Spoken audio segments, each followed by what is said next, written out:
नहीं मिलता मुझसे बोले मध्य प्रदेश के पन्ना जिले से शुरू हुआ एक हैरान करने वाला मामला अब सतना शहर से जुड़ा हुआ सामने आया है, जिसमें एक महिला ने अपने लोको पायलट पति को बेरहमी से पीटा।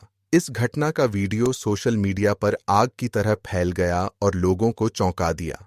ये मामला सिर्फ लोकल लेवल पर ही नहीं बल्कि पूरे देश में चर्चा का विषय बन गया। खास बात यह है कि इस घटना ने घरेलू हिंसा के उस पहलू को उजागर किया जिस पर आमतौर पर कम बात होती है, पुरुषों के खिलाफ हिंसा। और फिर एक नया ट्विस्ट तब आया जब उसी महिला को अपने ससुराल वालों के सामने माफी मांगते हुए देखा गया। आइए इस पूरे मामले को आसान और बोलचाल की भाषा में समझते हैं और इसके हर पहलू पर नजर डालते हैं। ये घटना 20 मार्च 2025 को हुई। पहले खबरों में कहा गया कि ये पन्ना जिले में हुआ, लेकिन बाद में साफ हुआ कि ये सतना शहर की बात है, जहां ये कपल रहता था।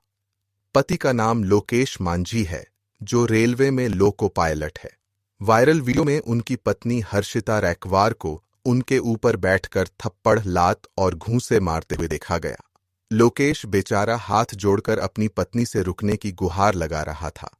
कुछ रिपोर्ट्स में यह भी कहा गया कि हर्षिता की मां और भाई भी वहां मौजूद थे। वीडियो में साफ दिख रहा था कि लोकेश की हालत बहुत खराब थी, लेकिन ऑडियो म्यूट होने की वजह से यह समझना मुश्किल था कि बात शुरू कैसे हुई। लोकेश पन्ना का रहने वाला है, लेकिन अपनी नौकरी की वजह से सतना में रह रहा था। ऐसा लगता है कि ये कोई अचानक हुई घटना नहीं थी, बल्कि इनके बीच पहले से कुछ तनाव चल रहा था। जैसे ही वीडियो सोशल मीडिया पर फैला, लोगों में गुस्सा और हैरानी फैली। वीडियो में हर्षिता को लोकेश को बुरी तरह पीटते हुए देखकर हर कोई स्तब्ध था। सोशल मीडिया पर पुरुषों के खिलाफ घरेलू हिंसा की बात उठी और लोग इसके लिए जागरूकता और सपोर्ट की मांग करने लगे। कई लोगों ने हर्षिता की हरकत की सख्त निंदा की, लेकिन कुछ लोगों ने वीडियो की सच्चाई पर सवाल उठाए और लोकेश की भी आलोचना की कि उसने अपने घर में हिडन कैमरा क्यों लगाया। लोकेश का हिडन कैमरा लगाना यह दिखाता है कि उसे पहले से शक था कि कुछ गलत हो सकता है। शायद उसे पहले भी ऐसी हिंसा झेलनी पड़ी हो और वो सबूत इकट्ठा करना चाहता था। लेकिन ऑडियो न होने की वजह से पूरी कहानी समझना मुश्किल हो गया और लोग अपने अपने हिसाब से इसे देखने लगे। लोकेश ने हिम्मत दिखाई और सतना पुलिस में अपनी पत्नी और उसके परिवार के खिलाफ शिकायत दर्ज की। पुलिस ने हर्षिता, उसकी मां और भाई के खिलाफ भारतीय न्याय संहिता BNS की कई धाराओं के तहत केस दर्ज किया। इसमें मारपीट और हिंसा से जुड़े चार्ज शामिल हैं। कोर्ट ने इन लोगों को 7 अप्रैल 2025 को पेश होने का ऑर्डर दिया। वीडियो के सबूत होने की वजह से पुलिस ने फटाफट एक्शन लिया और ये दिखाता है कि ऐसे मामलों को अब गंभीरता से लिया जा रहा है। कुछ दिनों बाद हर्षिता का रुख बदल गया। वो अपने ससुराल वालों के पास अजयगढ़, पन्ना जिला गई और रोते हुए माफी मांगने लगी। उसने अपने पति से सुलह करने की कोशिश की और कहा कि वो अपनी गलती मानती है।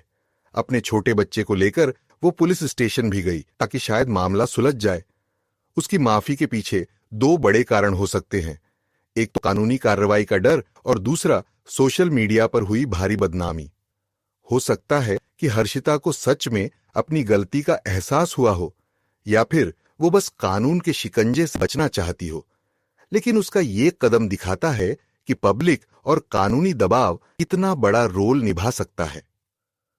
लोकेश ने इस बारे में खुलकर कुछ नहीं कहा, लेकिन ऐसा लगता है कि वो सुलह के मूड में नहीं है।